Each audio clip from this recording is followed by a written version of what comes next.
Cannibalism is the most monstrous act of all the monstrous acts, and after centuries of living with the butchering hand of the male gaze, women have begun to reclaim an appetite for flesh. You can only be on a diet for so long, after all, before you get really, really hungry. Chelsea G. Summers. When did cannibalism get hot? Cannibalism as a theme hit a peak a couple years ago in 2022 when it was everywhere. Yellow Jackets, Bones and All, Preacher's Daughter, just to name a few examples.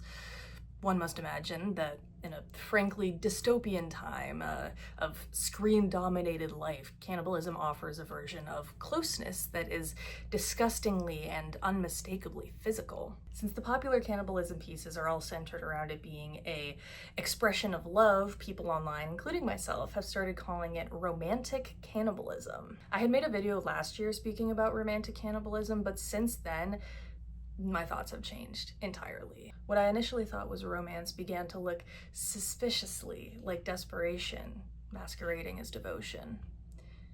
Cannibalism isn't about love, not really.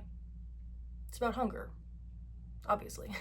And more than that, it's a symptom of our cultural climate, an example of what happens when desire is repressed and control begins to slip. A huge difference between the current popular cannibalism media and that of the past is the gender focus.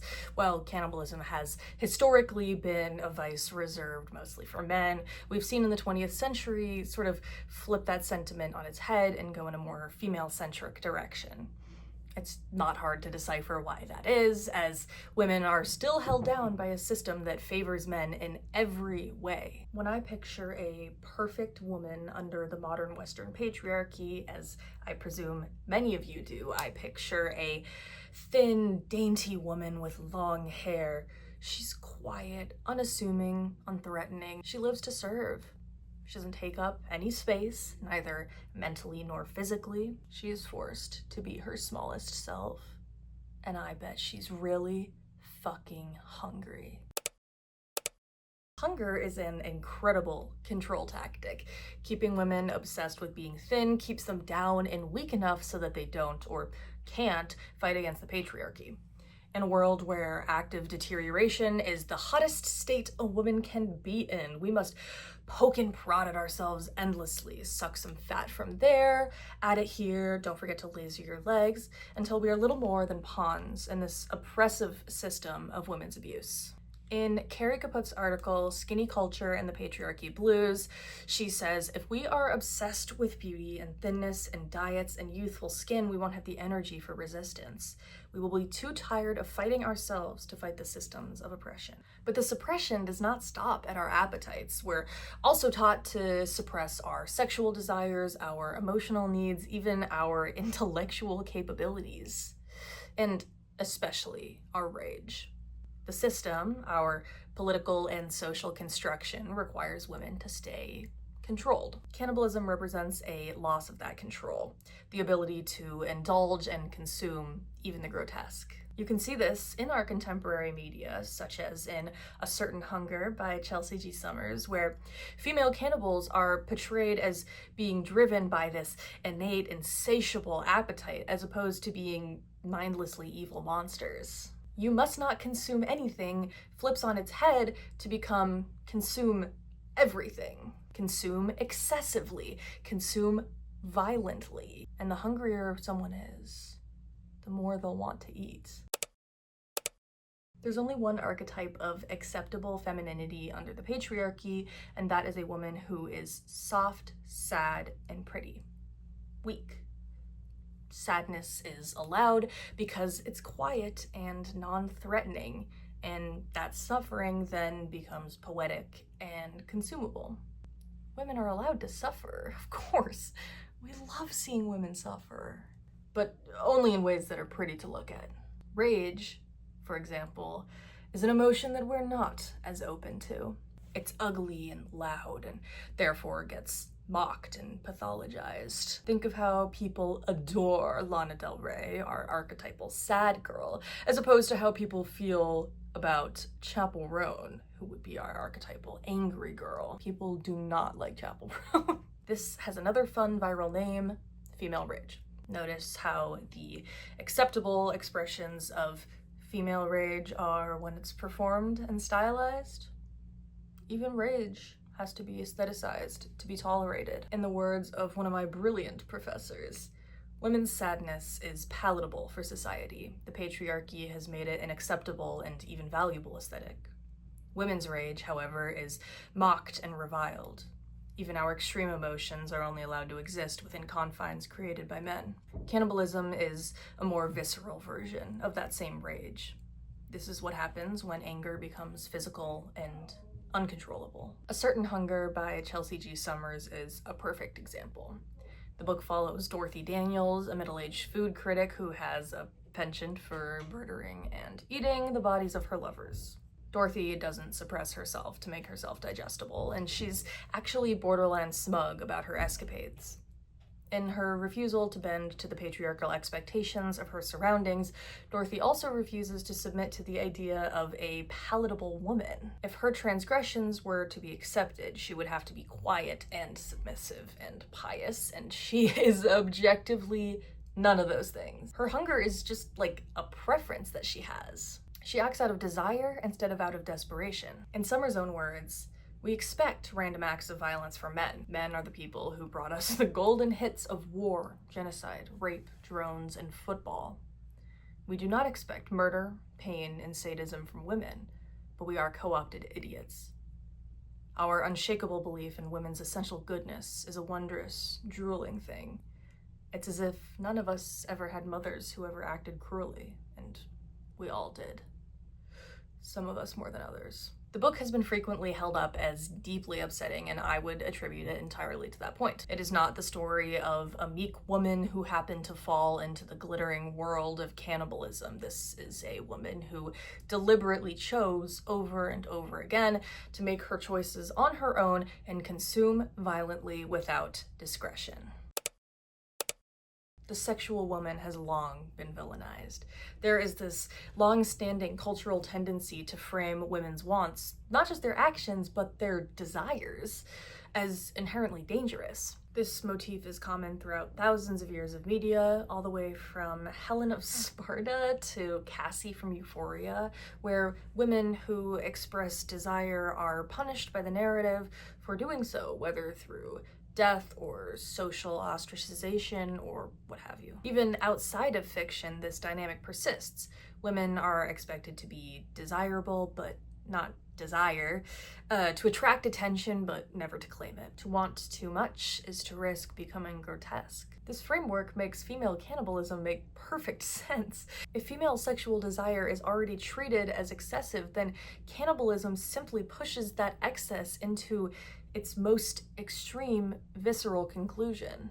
In the 2016 film Raw, cannibalistic desires emerge alongside sexual awakening, which suggests that desire itself is something unruly and unable to be confined within our culturally acceptable social boundaries.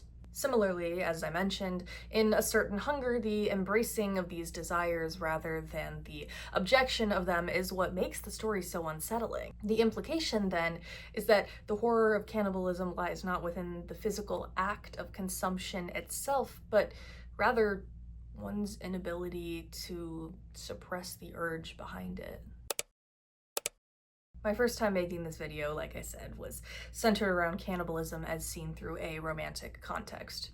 My original argument was that cannibalism serves as this ultimate act of devotion, that complete consumption of the other and the loss of the self. But that argument falls apart upon closer inspection. I'm, actually kind of baffled by how wrong I was. Love and consumption are inherently conflicting things. To love someone is to care for them and to build them up and encourage their growth. And consumption may look sexy and passionate on the tin, but it is not going to create a valid nor lasting relationship. You cannot love someone while wanting to erase them. The idea of becoming one, which I was so obsessed with the first time around, is a great starting point. The concept of two romantic beings becoming one is a predominant interpretation for love in our current culture. Soulmates. It's hardly a new idea, and in fact its roots trace all the way back to ancient Greece. Plato writes about the myth in the Symposium, which comes in the form of Aristophanes, the Greek playwright, narrating the story. In a very brief summary, the myth basically says that humans, when originally created, existed as these like weird spheres with 4 arms and 4 legs and 2 heads. These humans were very powerful though, and Zeus, out of fear of their power, cut each human down the middle into 2 separate humans, each one with 1 head, 2 arms, 2 legs. They would be cursed to wander the earth indefinitely in search of their other half. Interestingly, they specified sexuality in relationships and noted that pairs of 2 men are children of the sun, pairs of 2 women are children of the earth, and heterosexual pairs are children of the moon. So finding one's other half, becoming one with them. It's that same idea. Following that line of thought, consuming the physical body of one's lover would be the ultimate act of love. But in the context of cannibalism, it's less about unity and more about obliteration. If only one party survives and remains alive once the unity is concluded, that is less of a unity than it is a destruction. The romantic framing of cannibalism obscures what's actually happening: violence, domination, and the total loss of the independent self. If you exist only within me, you can no longer exist without me. You cannot love another person out of existence. A common thread within much of the cannibal-centric media I've mentioned is the pervasiveness of queerness in these uncomfortable, grotesque situations, and it doesn't take a super spy to see why that might be. Queerness has been demonized for centuries. Queerness is excessive, it's gross, it's grating, whatever. You know, the vampire that inspired Dracula, Carmilla, was anti-lesbian propaganda. Historically, the media has often translated queer desire into monstrosity and turned intimacy into something predatory. If queer desire is already villainous and gluttonous, then cannibalism would just be an extreme and literal form of that. Similarly to the palatable feminine that we discussed earlier, queerness is allowed to exist in aestheticized, like, bite-sized versions of itself. Queer desire is not always outright rejected. In many cases, it's tolerated so long as it remains controlled, stylized, and/or at a distance. A pretty potent and current example of this right now was the reaction to the show Heated Rivalry. I wish I never had to acknowledge this show, but unfortunately, the reaction that it stirred up in the community needs to be talked about. People love these little gay boys, despite the fact that our cultural zeitgeist still sees queerness as a net negative. I understand that people can be touchy about the subject, so I'll try to stay as neutral as I possibly can. The overwhelming majority of people that I've met who enjoy the show, if not all of them, are straight women. One must wonder about the possible fetishization, which is a point that many people have echoed online. This points back to what I said earlier about how queerness is only allowed when sensationalized. These queer people can exist because they're hot and because the straights approve, not because they represent the actual characteristics of gay relationships. Queer desire, when kept in a distance, can be stylized, aestheticized, and safely consumed. It becomes performance, just like the palatable feminine. But that distance is crucial. The moment desire becomes embodied, it begins to destabilize the boundaries that make it legible and acceptable. The distance between the self and the other begins to blur. Cannibalism, once again, pushes this to its extreme. There is no distance left, no clear and physical division between the bodies. And it is this collapse, not just the violence, that produces that intense disgust stirred up by cannibalistic queer media. The rise of cannibalism in the media is not a random fascination with body horror or shock value, nor is it a sincere depiction of romance. It's a symptom of a culture buckling under intense repression. Hunger is so saturated in our culture that it must reemerge as something perverted and grotesque. Cannibalism exposes what happens when systems like ours demand that people, especially women and queer folk, make themselves smaller and quieter and more palatable. The body, denied of its needs, becomes itself the site of rebellion. The trope of female cannibalism is particularly telling. These are stories about who is allowed to want and how much, not just stories of female psychopathy. What I think this ultimately says about us is this. We are incredibly uncomfortable with unchecked desire, yet we can't get enough of it. We're fascinated. We aestheticize hunger, we romanticize destruction, and we package both in ways that feel safe enough to consume. Cannibalism, in all its beautiful horror, removes the layers of cultural illusions and exposes this main point. To consume another is not to love, but to erase. In the words of Chelsea G. Summers once again, I maintain that love can't simultaneously be an accident and a premeditated act, yet we treat it as if it is. It's a necessary fiction, love's oxymoronic nature. Love's a contronym as sharp as cleave and twice as dangerous. Thanks for watching.